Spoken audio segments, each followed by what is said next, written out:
veuille ou pas, Dieu va descendre. Et comme les témoins Jéhovah ne croient pas au baptême du Saint-Esprit, ne croient pas qu'il y a un Saint-Esprit. Parce qu'ils ne croient pas, ils refusent la louange. Parce qu'ils savent que si on chante, l'Esprit va descendre. Et les gens vont commencer à parler en langue. Le diable n'est pas aussi feignant comme tu penses. Est-ce que tu es là? Donc qu'est-ce qu'il fait? Il dit que pas de louange. Quelqu'un n'a pas été témoin Jéhovah ici? Tu as été témoin Jéhovah? Dans les mariages, tu as passé à un mariage de témoin Jéhovah. Là-bas, on joue que la musique mondaine. Hein? On ne chante pas, on joue que la musique mondaine. Parce qu'en chantant les louanges du Seigneur, Dieu va descendre. Écoute-moi, partout où la louange de Dieu est chantée, Dieu vient. Est-ce que tu es là? La Bible qui siège au milieu des louanges de son peuple. Amen, amen. Donc, prenons la musique au sérieux. Prenons la musique. Donnons à Dieu le meilleur qu'on puisse le donner pendant l'adoration. Est-ce que je parle à quelqu'un? Il n'y a rien que tu puisses donner à Dieu en notre louange. Am I talking in the room? Dis à quelqu'un, désormais je vais chanter. Je veux vraiment chanter.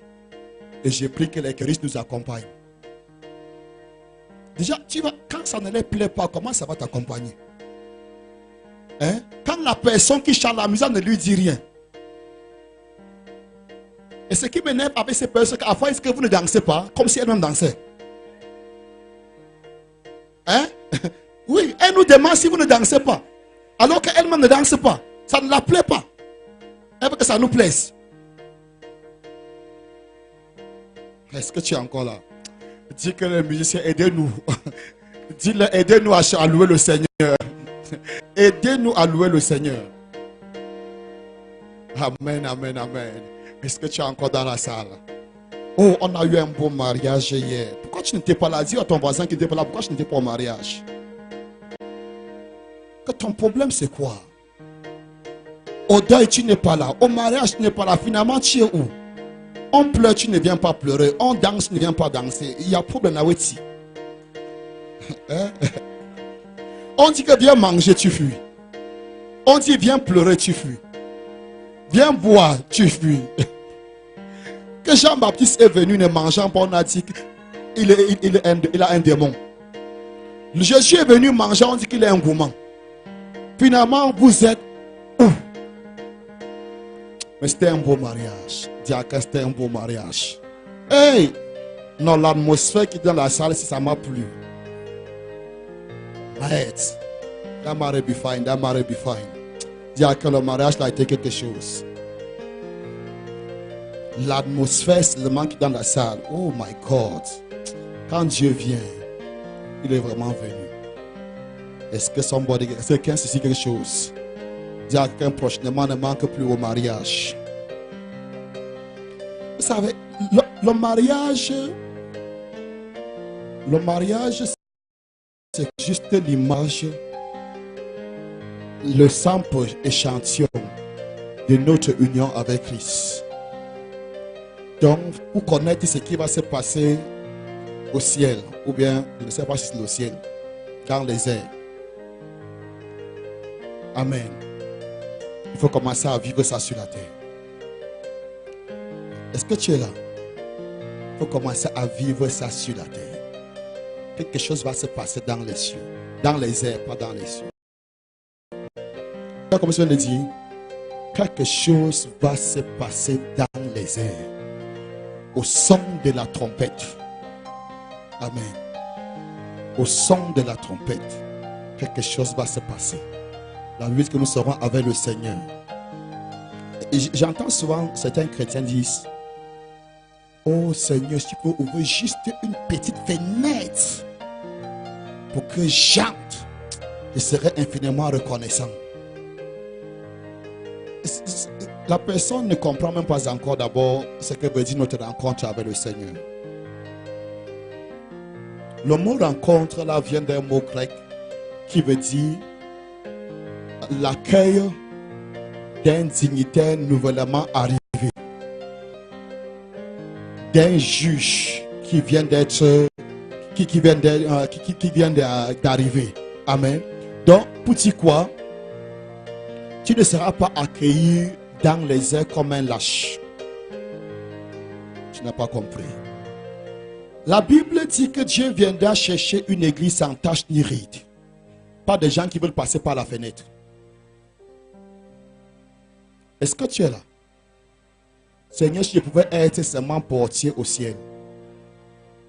Pour faire quoi? La nouvelle Jérusalem n'aura pas de portes. Ou bien ces portes seront ouvertes nuit et jour. Tu vas être portier par rapport à qui? Il n'y aura plus de bandits. Est-ce que tu es là? Il n'y aura plus de bandits. Tu vas être portier par rapport à qui?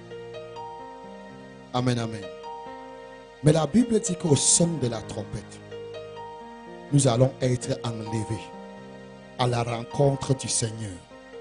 Ça veut dire quoi? Qui a déjà assisté lorsqu'on donne les galons à un militaire? Ou quoi? On appelle ça piquet d'honneur lorsqu'on reçoit un dignitaire. Il y a des corps assistés ici. Il y a des blow trumpet, non? On appelle ça. Souffler la trompette, on appelle ça quoi? Hein? Sonner la trompette. Les militaires sonnent la trompette, non? Amen. Dieu dit que le jour-là, les anges sonneront la trompette. De la même manière qu'on dit, on sonne la trompette, on voit monsieur le ministre ou monsieur le gouverneur qu'on va installer en train de venir. De la même manière, les anges vont s'aligner pour te pouvoir entrer.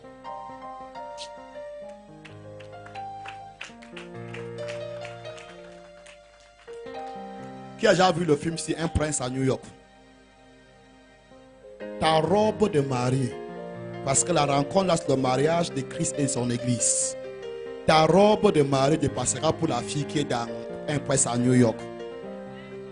Regarde comment ton amen est incrédule. Le mariage que nous avons ici, c'est juste l'image. Les anges seront à ta gauche et ils seront à ta droite. Tu seras acclamé pendant que tu entres.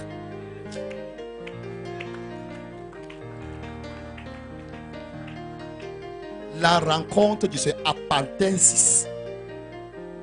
L'accueil d'un dignitaire nouvellement arrivé. Tu viens d'entrer dans les airs. La fête est déjà là. Dieu t'attend. Les anges t'attendent. Ici, c'est les militaires qui sont la trompette. Pour toi, on dit qu'au son de la canche. Écoutez, notre vie chrétienne peut paraître méprisable et nous nous efforçons du jour au lendemain pour être meilleurs. Mais est-ce que tu sais que pour ce qui concerne Dieu, tu es tellement parfait?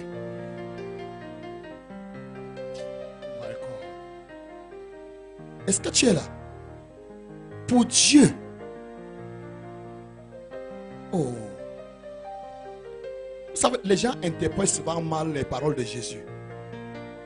Et j'ai souvent vu de certains pères, certains jeunes crier: oh, quand le Seigneur viendra, tu verras-tu vraiment la foi encore à l'église?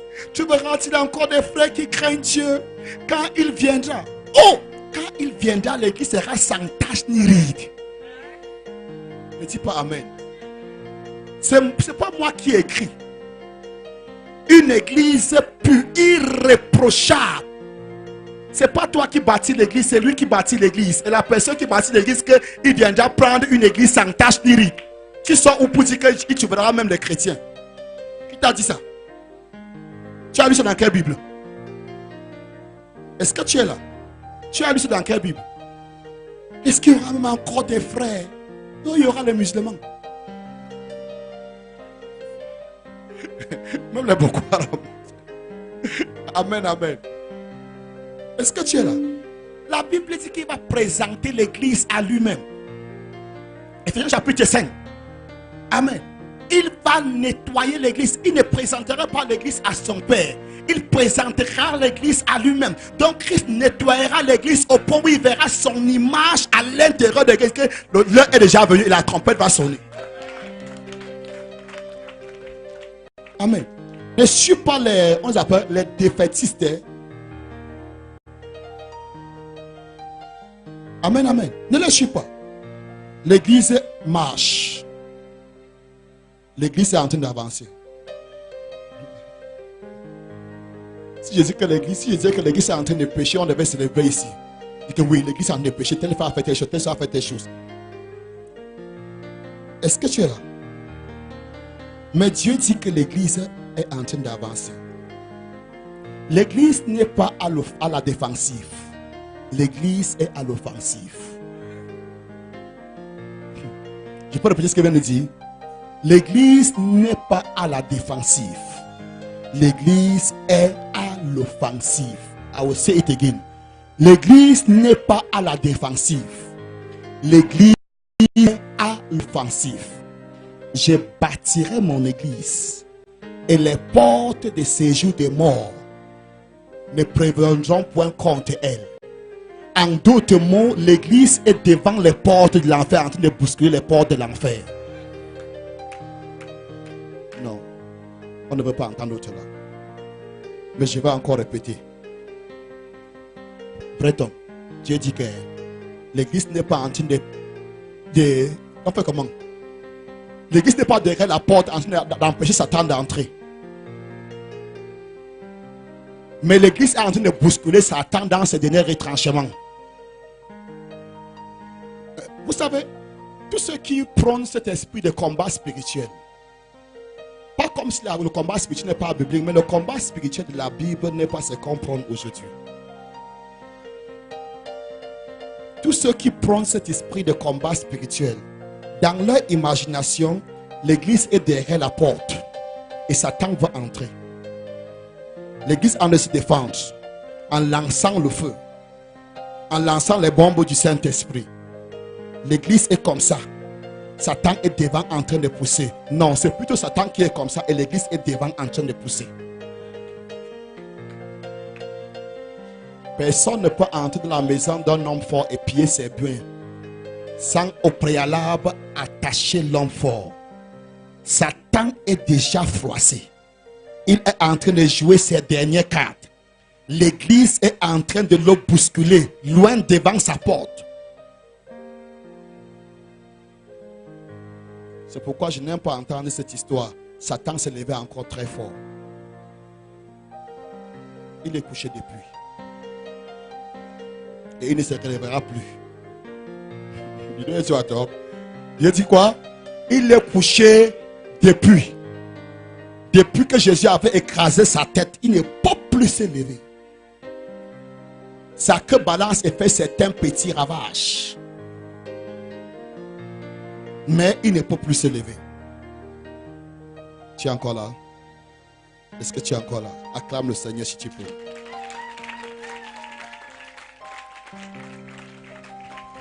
Nous avons déjà commencé l'école biblique et j'encouragerai encore des personnes à s'inscrire. Alléluia. Tu dois connaître la parole de Dieu pour toi-même et tu dois être capable de communiquer cette parole aux autres. Je disais à l'école biblique que la raison pourquoi beaucoup passent leur temps dans ce qu'ils appellent combat spirituel, c'est parce que ces personnes n'ont jamais compris la dimension de la nouvelle naissance. Celui qui a compris ce qu'on appelle la nouvelle naissance, aucun diable ne peut te nuire. Est-ce que je parle à quelqu'un? Si tu as compris ce que Dieu appelle véritablement la nouvelle naissance, aucun diable ne peut même s'approcher de toi. Tu ne dois plus vivre en réponse à Satan. Je veux dire, tu ne vis plus par rapport à la réaction de Satan, mais tu vis par rapport à la réaction de Dieu. Jésus a vécu sa vie par rapport à la réaction de Dieu, pas par rapport à la réaction de Satan. Il y a certains d'entre vous, vous prenez les jeunes, pas parce que vous deviez prendre le jeune, parce que tu as une vision dans laquelle tu étais dans un cercueil. Et tu prends directement un jeune. Maintenant, tu connais quelle vie tu es en train de vivre en ce moment. Ça veut dire que c'est Satan qui te dicte ta vie spirituelle.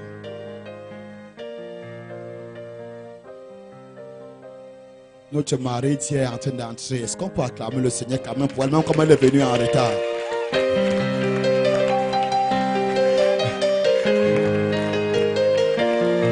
Veuillez vous asseoir, madame.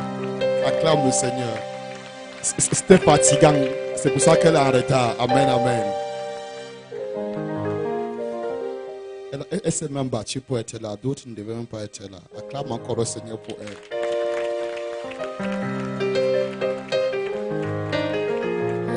Where was I? J'étais où encore? Qu'est-ce que je disais? Hein? Tu dis, c'est Satan qui dit que ta vie spirituelle, il y a un problème. Amen. Tu dois vivre ta vie spirituelle par rapport à Dieu. Je t'ai déjà dit ça une fois. Si j'ai rendez-vous avec toi à 7 heures et que je saute à 6h30 avec Satan devant ma porte, je ne t'appellerai pas pour te dire que Satan s'est levé très fort. Rassure-toi, tu me trouveras à notre rendez-vous à 7 heures. Et je lui dirai, Satan, je ne sais pas pourquoi tu es là, mais j'ai un rendez-vous. Veuillez patienter jusqu'à ce que je revienne et tu me diras pourquoi tu es là. Regarde comment on me regarde. Je vais encore te répéter, aucun diable ne peut ôter ta vie de façon prématurée. Le point est que nous lisons la Bible, nous ne voulons pas lire. Est-ce que tu sais que même si Satan te tuait, ce n'est pas encore le dernier mot? Parce que la possibilité que tu descendes dans le séjour des morts, la clé est entre les mains de Christ. C'est pourquoi certaines personnes meurent le jour de l'enterrement, ils sortent de la prison, ils n'entrent pas, ils reviennent à la vie. Parce que Jésus tient les clés de la mort et la clé de la tombe. Je te parle de la Bible, tu n'as qu'à considérer ce que les autres t'ont dit. La Bible dit que Jésus a les clés de la mort et du séjour des morts. Donc tout ce qu'on appelle esprit de mort ne peut marcher qu'avec ceux-là qui ne connaissent pas Jésus. Et même ceux-là qui ne connaissent pas Jésus, quand Jésus décide d'intervenir, le diable se met au garde-vous. On veut ôter ma vie prématurée. Personne ne peut ôter ta vie prématurée. Écoute, il a dit, aucun de tes cheveux ne peut tomber en terre sans sa volonté. Que Dieu soit vrai et que tout homme soit menteur. Ouais. They for us this morning. At the church. Okay, look at symmetry.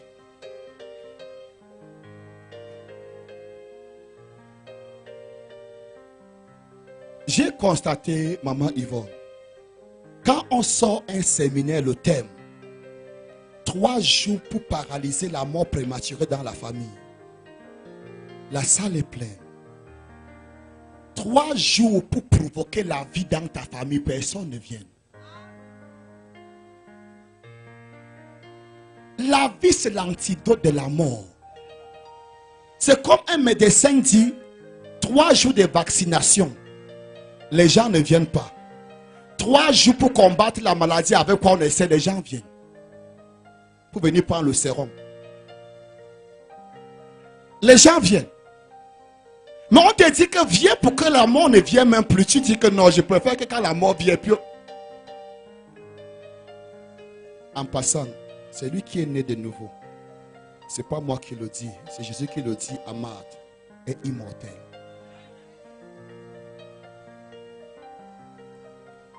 Dis, c'est lui qui est né de nouveau est immortel. Et ça veut dire quoi? Il dit même si tu meurs, tu vivras. En effet, le corps si peut se fatiguer. Le fait que le corps soit fatigué ne veut dire pas que tu es mort. Je désire quitter ce corps. Paul n'appelle pas ça la mort. Il dit je désire quitter ce corps pour aller vivre auprès du Seigneur. Ce qui sera pour moi d'un grand avantage. Il dit je suis départagé. Il y a mon travail qui demande que je sois sur la terre. Mais le désir d'être avec Dieu me préoccupe tellement. Et il a dit, ouais, à cause de vous, que je reste encore dans ce corps. Donc le corps aussi n'est qu'une carapace, une tente. Ton véritable toi est à l'intérieur. Est-ce que tu es là? Donc quand ton temps vient, Dieu dit que viens. Pas. La salle est calme. Ce n'est pas la mort. Tu ne mourras plus jamais. Can I say it again? Tu ne mourras plus jamais. Et quand j'ai eu un songe dans lequel il est mort, personne ici. Des fois, il faut demander si tu as des songes à Dieu. Je parle des songes où tu es mort et tu es conscient que tu es mort. Tu n'as pas encore eu. Tu as un songe. Dans le songe, tu es conscient que tu es mort. Pourquoi tu es conscient que tu es mort? C'est parce que tu vis. Oh my God. The way I feel it. Aucun esprit ne peut prendre ta vie. Je veux le dire encore. Aucun esprit ne peut prendre ta vie. Aucun de tes cheveux ne peut tomber en terre sans sa volonté. Que tout homme soit menteur et que Dieu soit vrai. Dieu n'est surpris par quoi que ce soit. Quelqu'un encore là? Quelqu'un encore là? Dis à quelqu'un, je suis vivant. Jésus a dit, en ce jour-là, le monde ne me verra plus. Mais vous, vous me verrez. Car je vis et vous vivrez aussi. Tu as compris ce que je dis? En ce jour-là, le monde ne me verra plus. C'est Jésus qui dit ça. Quand il parle du Saint-Esprit. Il dit, le Saint-Esprit, le jour qui viendra. Il dit, je suis en train de partir, mais je reviens. Il dit, en ce jour-là, le monde ne me verra plus. Mais vous, vous me verrez. Et la raison pourquoi vous me verrez, c'est parce que je suis vivant. Vous me verrez parce que je suis vivant. Numéro 1. Vous me verrez aussi parce que vous aussi, vous serez vivant. Il n'y a que les morts qui ne le verront pas. Mais vous, vous êtes vivant. Lui aussi, il est vivant. Donc pour Dieu, tu es vivant. Et tu ne mourras plus. God help us. De toutes les façons, je parle de l'école biblique. Viens à l'école biblique comprendre ce qu'on appelle la nouvelle naissance. Et ne meurt plus. Ça va t'aider même sur le plan économique. Tu as compris ce que je dis? Un frère a eu un séminaire à Bouddha. On dit qu'il a mis un cercueil. Les gens venaient racheter la mort dans leur famille avec 10 000 francs. Si tu comprends la nouvelle naissance, tu vas voir quand même économiquement, tu vas épargner tes 10 000. Vous savez que nous aimons trop les actions prophétiques. Quand il a mis le cercueil, on dit venez racheter la mort. Tout le monde venait avec 10 000 francs. Just imagine. Est-ce que tu es là? Est-ce que tu es encore là? Dis à quelqu'un, Christ est la vie. Et quiconque accepte Christ ne mourra plus jamais. Je te dis la vérité. Si tu acceptes Christ, un jour, je lisais ma Bible. Je ne dormais pas. Je lisais ma Bible. J'ai ouvert la Bible. Je lisais. À haute voix même. Pendant que je lisais, à un moment donné, je me suis vu moi-même, sorti de moi-même. Tu vois comme ça, dit, je n'ai pas ce que je rêvais. J'étais en train de lire audiblement ma Bible. Et pendant que je lisais audiblement ma Bible, je me suis vu moi-même, sorti de moi-même. Bonne pression. Elle demande pour aller où? Quand je me suis vu sortir de moi-même, le moi qui était à l'intérieur a continué à faire la lecture que la chair faisait. Et la chair se tue. Et quand l'esprit a fini de lire, il était question de tourner la page. Comme il est esprit, il ne peut pas tourner la page. Il est donc revenu pour que la chair maintenant s'éveille et tourne la page. C'est un petit peu ça la mort. Ça veut dire que si je partais définitivement, on devait venir dire qu'il est mort. Alors qu'il est en train de continuer à travailler avec Dieu. Tu devais acclamer le Seigneur. Est-ce que tu es là? Est-ce que tu es là? Dis à quelqu'un, Dieu est réel. Dis à quelqu'un que le christianisme n'est pas un fax, c'est la vérité. Amen, amen. Acclame le Seigneur. Donc l'école biblique a commencé demain soir, l'école biblique à 17h. Et Dieu va ouvrir ton esprit. Tu seras capable de lire la Bible et de comprendre. Non seulement tu seras capable de lire et de comprendre, tu pourras traduire cette Bible. Je veux dire quoi? Tu pourras enseigner cette Bible aux autres. Amen. Ouvrons notre Bible. Dans Lévitique, chapitre 3.